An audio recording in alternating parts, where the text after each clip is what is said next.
네, 오늘 말씀의 제목은 코람데오라는 제목으로 함께 우리 은혜 나누도록 하겠습니다. 코람데오가 무슨 뜻일까? 맞아요. 아무도 몰라? 한 사람 맞춘 게 5가 아니라 지금 모르는 너희가 왜 이거 아니야? 혹시 아는 사람이 그러니까 아는 사람 말 혹시 다른 사람 또 아는 사람 있어요? 코람데오라는 말? 몰라야 돼. 그래야지 목사님 설명을 하지. 자, 코람데오라는 말을 좀 우리가 좀 알 필요가 있습니다. 헬라어고요. 코람데오는 코람 앞에서 데오스는 하나님이라는 뜻이에요. 그러면 누구 앞에서? 하나님 앞에서라는 실제로 헬라어예요. 실제 헬라어인데 이제 이 코람데오라는 말은 하나님 앞에서라는 이제 단어입니다. 이 단어가요 이제 고대부터 사용을 했었고요. 그리고 이제 이 단어의 의미는 우리가 뭐 잘 알고 있듯이 이제 진짜 하나님 앞에서 우리가 어떤 모습으로 살아가고 있는가라는 그 말을 하기 위해서 이 단어를 사용을 많이 합니다. 오늘 본문으로 바로 들어가 보도록 할게요. 오늘 본문은요 제자들이 공회라는 곳으로 끌려가게 됩니다. 어디로 끌려간다고요? 공회라고 하면 어디라고 하면 우리가 회당이라고 하면 좀 이해하기가 쉽습니다. 어디? 회당이 어딜까? 지금은 따지면 교회. 지금은 따지면 교회고 이제 성전이라고 이해하면 좀 쉬울 것 같아요. 성전. 자, 공회라고 하겠습니다. 자, 제자들이 공회로 이제 끌려갑니다. 그런데 사실 우리가 좀 묵상을 했어야 되는데 오늘 제자들이요 이 공회에 끌려가는 게 벌써 졸리니? 지금 설교한 지 3분도 안 됐는데 목사님 혀 다 보이게 그렇게 하품을 하면 힘이 나겠어 이놈아. 자 다시 하겠습니다. 매 끊겼잖아. 정말. 자 다시 하겠습니다. 자 제자들이 공회로 끌려갔는데 이제 공회로 끌려간 게 사실 처음은 아닙니다. 우리가 우리 지난주에 묵상을 했어야 되는데 목사님 다른 말씀하느라 묵상 못했어요. 오늘 읽은 말씀이 사도행전 5장인데 사도행전 4장에 이제 제자들이 공회에 한번 끌려가는 일이 있습니다. 공회에 끌려가서 뭐라고 신문을 받냐면 야 너희 예수 왜 전파해? 예수 전파하지 마. 너 전파하면 죽어 라는 말을 하게 됩니다. 근데 제자들이 거기서 어떤 말을 하게 되냐면 제자들이 이제 대제사장과 이제 장로들 앞에서 나는 전파 계속 할 건데 싫어? 전파할 거야? 라고 이야기를 합니다. 그래서 4장에 보면 매를 많이 맞고 풀려났다 라고 이야기를 하고 있습니다. 자, 그런데 오늘 5장에 넘어와서 대제사장과 그 다음에 장로가 다시 제자들을 이제 붙잡습니다. 다시 붙잡아서 내가 예수를 전하지 말라라고 이야기했는데 너희 또 전하고 다니더라? 라고 이야기를 하고 있습니다. 그게 28절인데요. 우리 28절 다시 한번 읽어보도록 하겠습니다. 28절 시작. 이르되 우리가 이 이름으로 사람을 가르치지 말라고 문하였으되 너희가 너희 가르침을 예루살렘에 가득하게 하니 이 사람의 피를 우리에게로 돌리고자 하리로다. 아멘. 자, 대제사장들이 이제 이런 얘기를 하는 겁니다. 야, 내가 너희 붙잡았다가 예수 전하지 말라고 그렇게 얘기를 했는데 단단히 내가 예수 한 번 더 전하면 죽는다라고 얘기했는데 너희가 또 예수의 이름을 전하고 다니고 있네? 왜 예수의 이름을 전하면서 예수의 죽음의 책임을 우리라고 지금 우리에게 돌리고 있니? 왜 예수의 죽음을 우리로 전가하고 있니? 라고 지금 28절은 이야기를 하고 있는 겁니다. 자, 우리 근데 생각해 봅시다. 우리 지난주 맞죠? 우리 지난주 사도행전 3장 우리 다뤘습니다. 사도행전 3장 어떤 말씀 기억나요? 베드로랑 미문 미문 앞에서의 그 병자를 낫게 하는 일이 있었습니다. 자, 그런데 베드로와 제자들이 그 미문에 앉아있던 자들을 치료하면서 사실은 예수 그리스도를 죽인 사람들이 저 사람들이다? 저 사람들 우리 죽이러 가자라고 이야기했나요? 하지 않았습니다. 맞아요. 그런데 대제사장들과 장로들이 제자들이 그렇게 이야기를 하고 다녔다라고 이야기를 하고 있는 겁니다. 28절에서요. 자, 그런데 제자들은 진짜 복음만 전했고 예수의 이름을 통해서 놀라운 기적만 경험을 한 거지 이상하게 막 정치적으로 대제사장이랑 뭐 장로들이 예수님을 죽였으니까 우리가 한 무리가 돼서 쟤네들을 우리가 때려잡으러 가면 예수님께서 좋아하실 거야 라고 이야기한 적이 전혀 없습니다. 자, 그렇다고 한다면 오늘 28절의 말씀처럼 대제사장들과 이 장로들이 하는 이야기, 이 심리가 어떤 심리이냐면요, 이제 이런 심리인 겁니다. 이제 본인들이 양심에 찔린 겁니다. 뭐가 찔린 거야? 양심에 찔린 거. 자, 여기서 왜 양심에 찔렸나라고 하면요, 본인들이 예수를 죽인 게 맞습니다. 맞지? 대제사장들과 장로인들이 예수를 찔러 죽였다 그랬잖아요. 그러니까 고발도 하고 죽였더라. 근데 이들이 죽인 거를 이들이 알고 있어. 이들이 알고 있는데 예수를 죽이고 난 뒤에 이제 본인들이 상황을 살펴보니까 예수님이 우리가 죽였으니까 이제 상황이 끝이라고 생각했지만 예수님의 이름이 더 전파가 되고 있네. 더 예수 믿는 자들이 더 많아지고 있네. 그러면 이제 예수를 믿는 자들이 많아지다 보니까 이제 내가 예수를 죽였다 보니까 예수라는 예자만 나와도 조금 발작을 일으키지 않을까? 내가 죽였으니까. 믿는 사람들이 더 많은데 계속 그 예수 하면 본인의 양심이 찔릴 거 아니야. 지금 딱 그 심리인 겁니다. 이 대제사장들과 장로들은 다른 곳에서 예수의 예자도 나오기 싫어하는 그 심리로 방금 28절로 이렇게 이야기를 하고 있다는 것이죠. 그래서 예수라는 이름조차 언급되고 싶지 않기 원한다는 것이죠. 자, 그래서 이제 사실 이 살펴보면 대제사장과 장로들은요, 이제 오늘 제자들, 사실 제자들 나이 별로 안 많거든요. 제자 나이로 따지나 아니면 사회적인 지위로 따지나 대제사장들과 장로들의 위치가 사실 엄청난 어른입니다. 엄청난 어른이고, 그 다음에 그때 당시만 해도 세상적인 권한, 권리가 제자들보다 훨씬 많았습니다. 그래서 이제 오늘 이제 두 번째 이제 이렇게 제자들을 불렀잖아요. 이들의 그 대제사장들과 장로들에게 어떤 권한까지 있었냐면, 만약에 대제사장들과 장로들이 이 제자들이 마음에 들지 않는다고 하면요, 이 제자들을 죽일 수도 있는 권한도 있었습니다. 왜냐하면 예수님을 죽일 수 있었던 것도 대제사장이었고요, 예수님을 죽인 것도 장로들이었습니다. 이들이 가지고 있었던 그 정치적인 파워는 누구보다도 강했습니다. 아무도 건들 수 없는 정치적인 파워가 있었기 때문에 이 제자들이요, 만약에 이제 그 권력 앞에 내가 우리 속된 말로 우리 말로 쫄린다. 어떡하지? 우리가 여기서 잘못 얘기하면 나 죽겠다라는 마음을 가지고 있었으면 제자들은요, 그 첫 번째 만남 때도 우리 예수 계속 전하겠습니다라고 얘기를 못했을 겁니다. 그런데 지금 이 상황이 첫 번째 상황이에요? 첫 번째 상황이 아니에요. 두 번째 상황입니다. 두 번째 상황에서는 아마 더 쫄리지 않았을까, 마음이? 첫 번째 상황에서는 뭐 그러려니 하고 풀어줬겠지. 그런데 두 번째로 잡혔다라고 하는 거는 아마 내가 진짜로 예수님처럼 죽을 수도 있겠다라는 마음을 분명히 가졌을 겁니다. 자, 그런데 오늘 본문에서 우리 읽어보면 제자들이 그런 쫄리는 그런 부분들이 보입니까? 안 보입니까? 전혀 안 보입니다. 맞아요. 제자들이 이 상황을 몰랐을까? 알고 있었습니다. 이 상황을 알고 있었어요. 이 상황을 알고 있었는데 제자들이 그런 느낌을 받지 못했다라고 하는 것은 왜 그러냐면요, 제자들의 태도가 전혀 그런 위험이나 어려움을 느끼는 행동과 말, 태도, 전혀 그런 것들이 전혀 아니었기 때문입니다.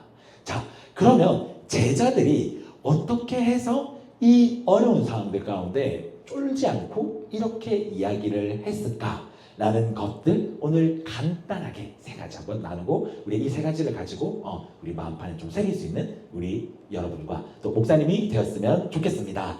자, 코람데오, 아까 코람데오로 뭐라고 그랬지?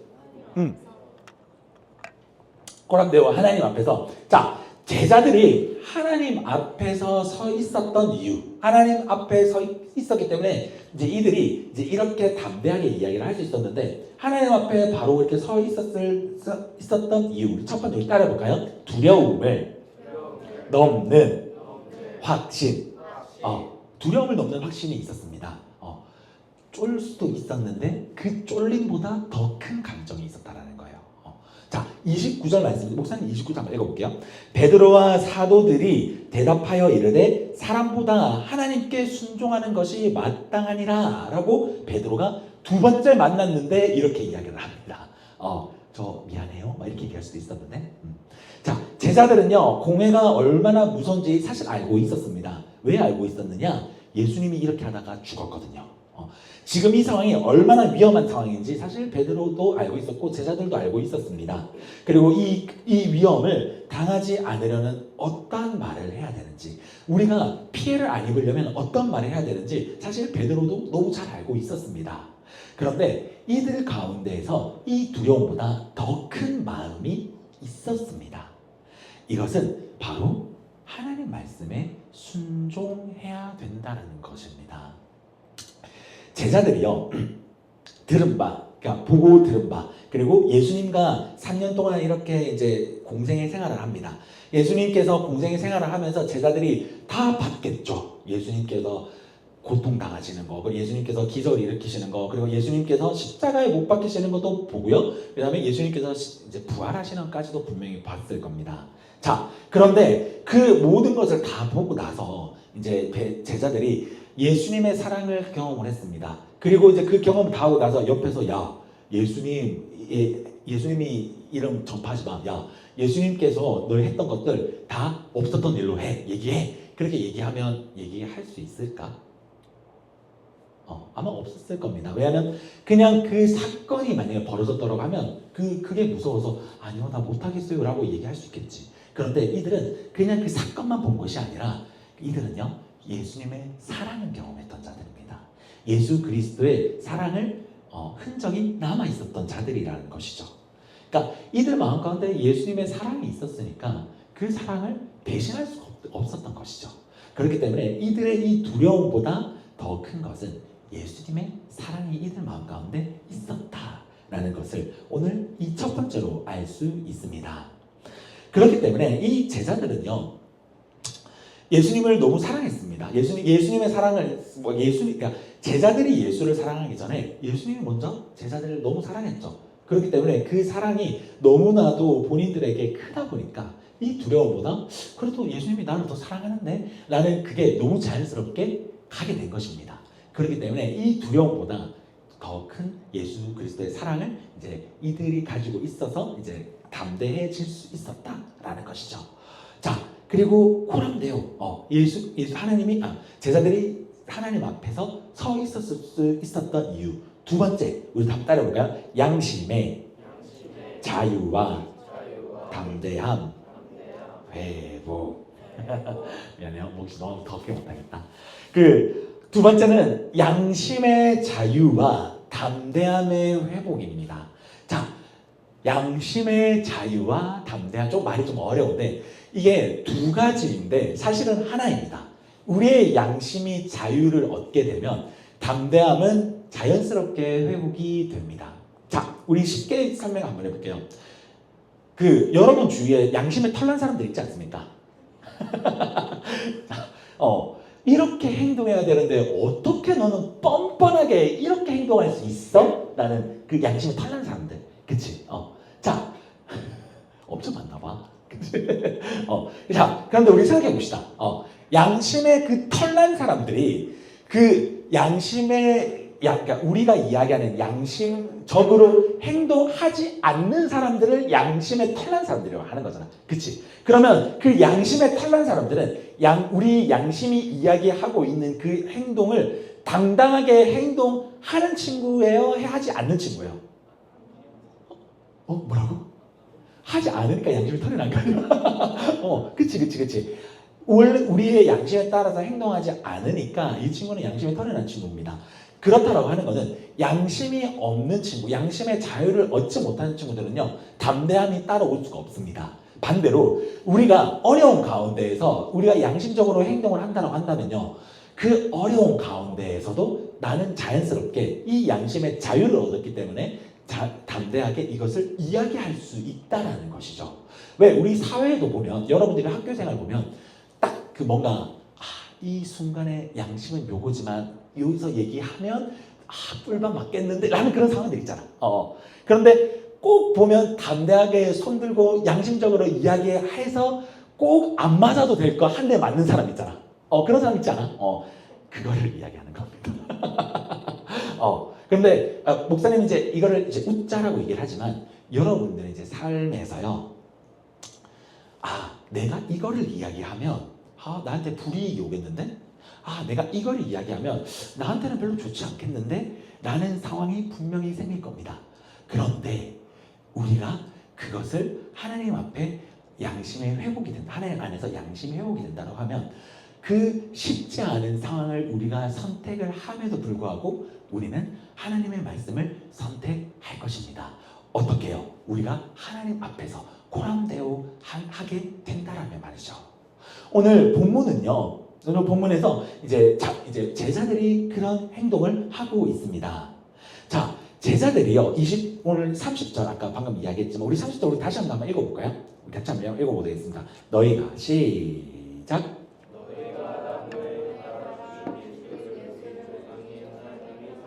자, 다시 한번 읽어보자. 좀 같이 한번 읽어보자. 이렇게 맞춰서. 자, 30절 시작. 자, 오늘 이 말씀에서 이 말씀이 무슨 말을 의미를 하냐면 양심에 찔려하다. 아까 방금 대제사장들이 양심에 찔려한다 그랬잖아. 본인들이 죽였는데 앞에 계속 예수님 하니까 예수의 예자도 듣기 싫다고 했잖아. 그치? 자, 그런데 제자들이 그 대제사장의 마음을 다 알고 있었습니다.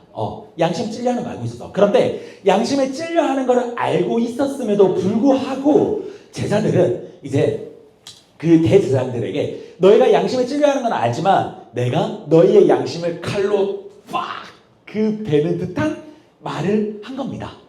그러니까 대제사장들과 장로들이 진짜 듣기 싫어하는 말을 면전에 대고 하는 것이죠. 자, 어떤 말이냐면요. 너희가 예수 죽였지 않느냐. 너희가 나사렛 예수 십자가에 못 박았지 않냐. 야, 근데 더 놀라운 건 뭔지 아냐. 지금 너희가 예수를 죽였는데 지금 너희가 섬기고 있는 아브라함의 하나님, 이삭의 하나님, 야곱의 하나님, 그리고 지금 너희가 섬기는 하나님이 누구를 살려주셨다?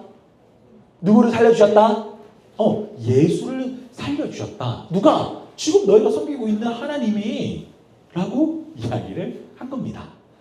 자, 만약에 제자들이 이 장로들과 대제사장들에게 눈치를 만약에 보고 있었다고 한다면 이 얘기 절대 하지 못했을 겁니다. 그냥 미안합니다 하고 마무리를 지었을 겁니다. 그런데 제자들이 이렇게 이야기를 할 수 있었던 상황, 제자들이 이렇게 담대하게 이야기를 할 수 있었던 것은 무엇이냐면요. 이들이 예수 그리스도의 사랑을 경험하였기 때문에 이들이 양심이 회복이 되었다는 것입니다. 무엇이 회복되었다? 양심이 회복되게 된 것입니다. 그렇기 때문에 내가 하나님을, 예수님을 경험하고 내 마음 가운데 양심이 이제 회복이 되다 보니까 앞에서 예수를 부정해라, 예수를 얘기하지 마라 라고 얘기를 하더라도 나는 예수님 살아계신 거 아는데, 나는 예수님 사랑하는 거 난 경험했는데, 나는 그렇게 얘기 못하겠는데 라고 이제 마음이 들게 된다는 것이죠. 그래서 거기에서 하나님께서는 이 제자들에게 담대함을 허락하여 주셨습니다. 이 모습이 바로 제자들이 코람데오, 하나님 앞에 서 있는 모습이다 라고 본문은 이야기를 하고 있습니다. 자, 마지막 코람데오, 제자들이 하나님 앞에 서 있었던 이유. 마지막 우리 한번 따라해 볼까요? 복음을 믿는 확신. 복음을 믿는 확신이 있었습니다. 우리가 하나님 앞에 서 있을 때 하나님께서는요, 복음의 확신을 우리들에게 주신다라는 것을 오늘 말씀해 주십니다. 31절인데요. 우리 31절 우리 읽고 목사님이 말씀 마무리하겠습니다. 우리 31절 우리 다 함께 읽어볼까요? 시작. 이스라엘에게 회개함과 제사함을 주시려고 그를 온전으로 비사 은과 주로 삼으셨습니다. 아멘. 뭐가 그렇게 즐거워? 왜? 알았어. 집중 좀 해줘. 알겠지? 자, 아까 세 번째 뭐라고 그랬죠? 복음의 확신. 맞아. 예수에 대한 확신입니다. 여러분들은 예수에 대한 확신 하십니까? 우리가 예수에 대한 확신을 할 수 있는, 예수에 대한 확신을 할 수 있는 거는요, 다른 것이 아니라 우리가 물론 예수님을 보면 가장 확신이 들지. 그런데 우리가 여러분들이 수련회도 가고 집회도 가고 해서 우리가 예수 그리스도의 이름으로 기도하고 찬양하면 예수님께서 우리의 마음을 만져주신 그것이 바로 우리가 하나님 앞에 서는 것, 바로 고람데오의 모습이다라고 우리가 오늘 본문에서 또 이제 알 수 있습니다. 자, 아까 방금 읽었던 31절 말씀, 이스라엘에게 회개함과 죄사함을 주시려고 그를 오른손으로 높이사 임금과 구주로 삼으셨느니라. 이 말씀 어떤 말씀이냐면 베드로가 대제사장에게 계속적으로 이야기합니다. 야, 너희가 믿는 하나님의 오른손으로 예수님을 끌어올리시고 이스라엘의 죄사함과 또 구원을 위해서 너희가 믿는 하나님이 예수님을 올리셨다라고 이제 마지막 이제 팍 당수 치듯이 이제 이야기를 한 것이죠. 자, 제자들은요 복음에 확신이 있었습니다. 그래서 지금 사실 이 상황 엄청난 상황이잖아. 내가 죽을 수도 있는 상황인데 그럼에도 불구하고 제자들은요 대제사장과 그 다음에 이제 장로들에게 복음을 전한 겁니다. 너희가 믿는 하나님이 예수 그리스도를 끌어올려 주셨다. 그리고 예수 그리스도를 통해서 죄사함과 구원을 주셨다. 너희도 이 예수를 믿었으면 좋겠어. 라고 32절을 통해서 제자들은 이 대제사장들에게 말씀을 전하고 또 이제 복음을 전하는 이제 상황이 펼쳐진 것입니다. 사실 너무나도 어려운 상황입니다. 여러분들도 혹시 옆에 있는 친구들에게 복음 전하는 거 사실 쉽지 않잖아. 그렇지? 막 공부하고 있는데 옆에서 야 예수 믿어볼래? 이 한마디 혹시 해봤어요? 혹시 해본 친구 있어요? 혹시? 해봤어요? 정말 쉽지 않을 텐데 예수 믿어 아니면 그러니까 목사님이 부끄러운 고백 하나 하겠습니다. 목사님도 이제 중고등학교 때 이제 전도를 해야 되겠다라는 마음은 진짜 있었는데 목사님 여러분도 믿기지 않겠지만 목사님은 극아입니다. 진짜요? 진짜야 진짜. 목사님이 사실 극아이야.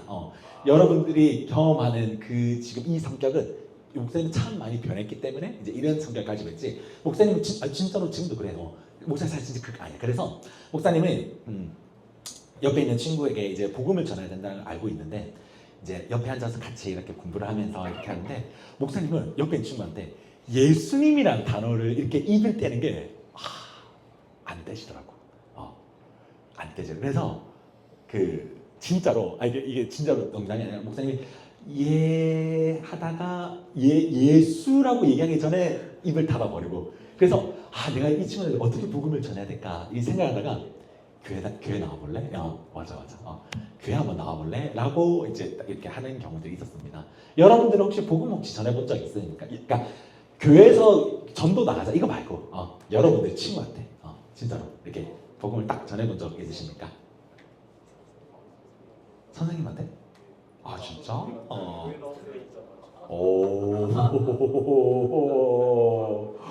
선생님한테. 좋습니다.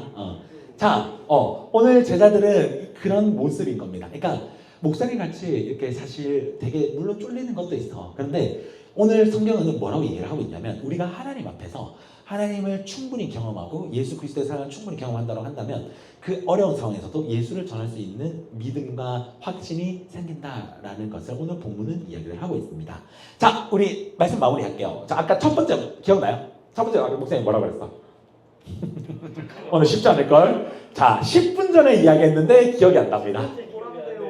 자, 그런데 첫 번째. 자, 뭘까? 자, 이거 목사님 기억하면 오늘 목사님 개인 돈으로 메가커피 하나 쏠게. 자, 첫 번째 아까 뭐라고 그랬지? 한 글자? 두려. 잠깐만. 두두두두두두두두. 두려움을 이기는 확신. 목사님이 저에게 써줄게. 나이스. 자, 첫 번째 뭐라고요? 두려움을 넘는 확신. 자, 그리고 두 번째. 양심의 자유와 양심과 같이 따라온다는 거. 담대. 오, 맞아요. 양심의 오늘 소리 잘했네. 자, 양심의 자유와 담대함의 회복. 담대함이 같이 따라온다 그랬지? 자, 마지막 뭐라고? 5분 전에 들었다 이놈들아. 자, 뭘 또 메가쿠키를 걸어. 복음의 확신. 맞아, 복음의 확신.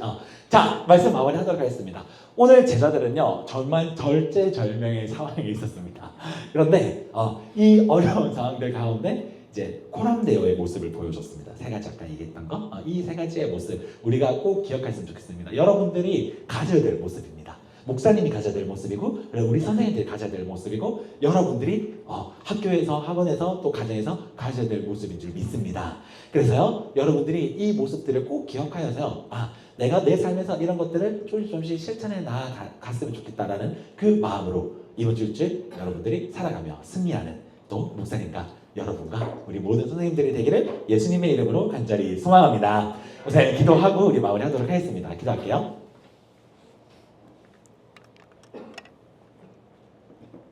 살아계신 하나님 아버지 감사합니다. 하나님, 오늘 우리가 이 코람데오 하나님 앞에서 라는 제목으로 함께 말씀을 나눴습니다.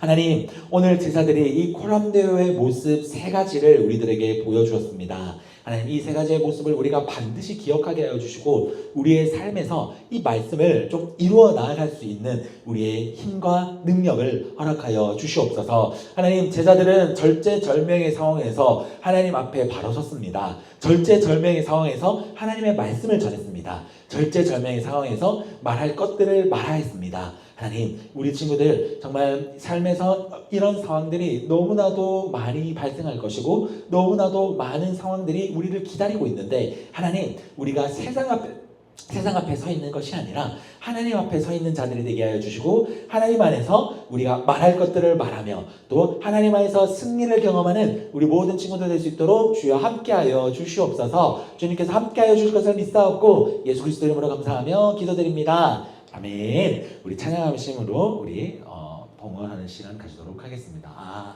되는구나. 되는구나. 네. 네. 박수 받았네. 네.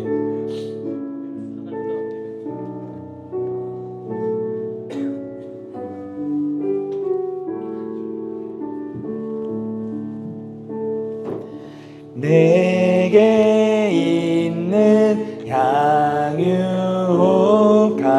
주께 가져와 그 발 위에 입 맞추고 깨뜨립니다. 목사님이 황금 기도하고 우리 축도하심을 예배 마치도록 하겠습니다. 기도하겠습니다. 사랑하신 하나님 아버지 감사합니다. 하나님, 우리 친구들 오늘 또 예배 가운데 나와 하나님 앞에 말씀 듣고 또 우리가 정말 우리의 마음판에 새기며 또 우리가 결단할 수 있는 시간 허락하여 주시면 너무나도 감사드립니다. 하나님, 오늘 우리 말씀을 통하여 우리가 더욱더 하나님 앞에 가까이 나아갈 수 있는 우리 모든 친구들 될 수 있도록 주여 역사하여 주시옵소서. 하나님, 우리 친구들 또 예물 드렸습니다. 이 예물 우리 친구들의 마음이며 소망이며 또 전부입니다. 하나님께서 기쁘게 흠양하여 주시옵소서. 지금은 우리를 사랑하시고 목숨까지 내어주신 예수 그리스도의 은혜와 독생자 아들을 주시기까지 우리를 구원해 주시기로 작정하신 하나님의 사랑하심과 성령님의 감화 감동 내조 교통하심이 하나님 앞에서 코람데오의 삶을 살기 원하며 또 그 삶을 선택하며 결단하며 또 오늘의 말씀을 이루어 나아가기 원하는 우리 사랑하는 모든 청소년부 친구들 머리 위에와 그리고 부장님과 우리 모든 선생님들 머리 위에 지금으로부터 영원토록 함께 하시기를 간절히 축원하옵나이다. 아멘.